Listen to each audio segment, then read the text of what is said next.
Thanks everybody for being out here tonight to witness kind of the culmination of this year of school that these folks have been through. You're going to hear 4 of our student composers that have been taking the music composition and technology class, and through this we've used traditional means of composition as well as electronic means of composition. When they said that we had this technology initiative coming in this year, I jumped at the opportunity to teach a class that I've really dreamed of teaching for a long time. I first got the idea several years ago teaching at another high school where I had my school-issued iBook, which is what was before the MacBook, and I had some students that liked to hang out in the band room after school, and I had a little USB keyboard and that, and so they were composing in the band room. They were just making things up on piano and drum set and instruments and whatever. So I showed them how to use GarageBand, and I thought, I want to teach a class like this someday, where we can utilize this incredible tool. And when I we found out about this technology initiative, the one-to-one laptop initiative, I just jumped at that opportunity and said, we can do a whole course in this, and we can have technology-enabled students being creative. So we hear a lot about technology and composition, but composition is 1 part inspiration, 1 part craft, and 98% determination. You get this wonderful idea, but if you can't sit down and make it organized, it doesn't make any sense. Hi, I'm Emily Davis, and whenever I did my GarageBand composition, it was a request from my father, and so it's a simple verse-chorus sort of piece, and it's a very sad, haunting piece, just the lyrics. So I wanted to portray that in my composition. So it's very simple, but at the same time the harmonies are very dissonant. And I worked very hard to do a simple melody that was easily understood and to create a piece that haunted.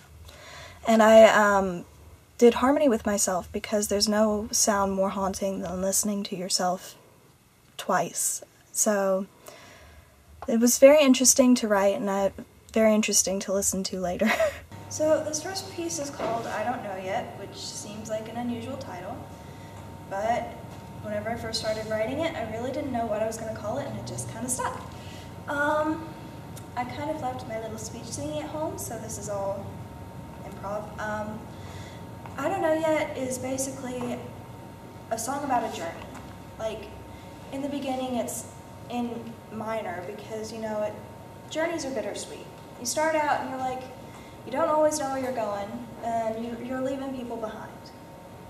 But as the piece goes on, more parts come in, and that's like more people joining you on your journey, and it switches into G major, which represents it becoming a happy experience, you know, reaching your goal, realizing this is what you're wanting to do. And I hope you enjoy sharing a bit of my journey tonight.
Madison Stewart, and I'm going to talk about my electronic composition for a second. I was originally going to use my electronic composition for my acoustic composition, but I just had a piano line and a melody on my own voice. But then I realized that what I was trying to say with the song went a lot better with a whole lot of other voices layered on top of each other, because I was talking about a storm and I was talking about rain, and all of the voices layered on top of each other really made the idea come across a whole lot better. And so I used GarageBand to record myself singing one line and then harmony on top of myself and harmony on top of that. And the end sound was a really great sound, and it was really haunting, and I really liked it. And I added a couple more electronic instruments on top, like some bells and some my voice making a sound of wind. And overall I think the effect was really great, and it made the idea of a storm come across really well, and it worked a lot better as an electronic composition than an acoustic composition in the end. My acoustic piece, it's called Under. It's kind of a sad song. I wrote it a while ago, and I more recently added in the female vocal parts in the bridge, which Emily Wills and Mary Lou are so kindly doing for me. It is kind of centered around the idea of drowning in a person and loving someone so much that you kind of lose yourself, and yeah, you'll understand the words more once you hear the song. So anyway, I'm just gonna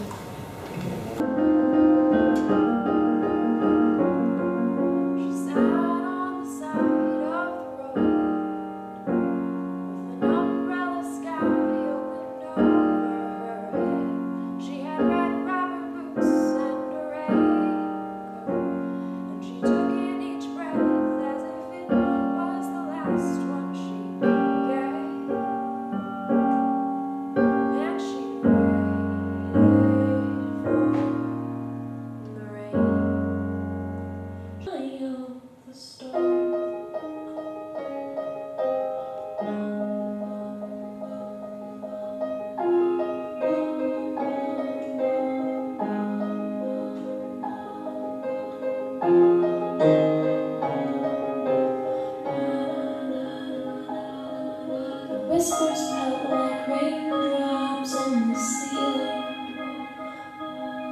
They might know who I am, but not what I'm feeling.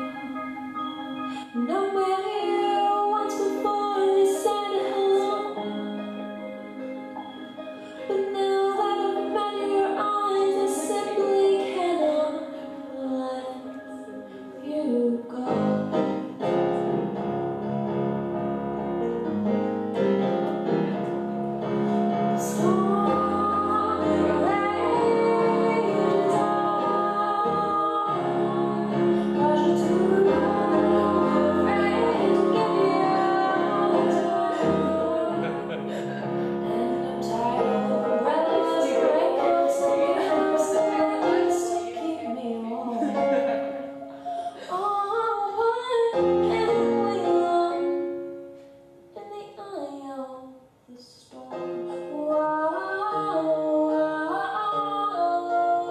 Hi, my name is Tyler Embry. I wrote this song called Shark Tooth Necklace. The interesting thing about this song is that all the instruments except for the vocals and guitar are completely GarageBand. They're completely vocal or virtual instruments. Mr. D helped me record the vocals, and I recorded the guitar straight with the microphone that's built into the MacBook Air. So GarageBand is a really cool program if you want to just like mess around, and if you're writing songs on your own, you can really make some really neat products with it. And another thing is the lyrics are really symbolic. They're probably the most symbolic lyrics I've ever written. The Shark Tooth Necklace and the Locket that you hear in the first verse, they're both two different girls that I had a little mix-up with in my personal life. And it's a pretty interesting story. But I guess we'll save that for some other time.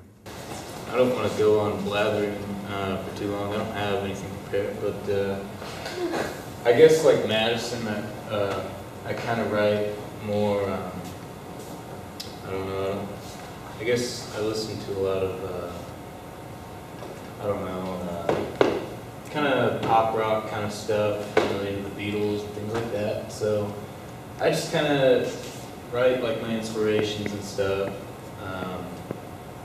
And this song, both of these songs that you'll hear, they're just regular kind of songs you'd hear on like a radio.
You think you know what innocence is, but you gave me inconveniences. You think you know the difference between a pretty day and your lifelong dream. In the fall I acted like a jerk. Now in the spring my heart doesn't work. And now I am bitter. You think you know what innocence is, but you gave me so long weekend. You stop, you know the difference between stop and your lifelong dream. In the fall I shotgun, now in the spring my heart doesn't work. And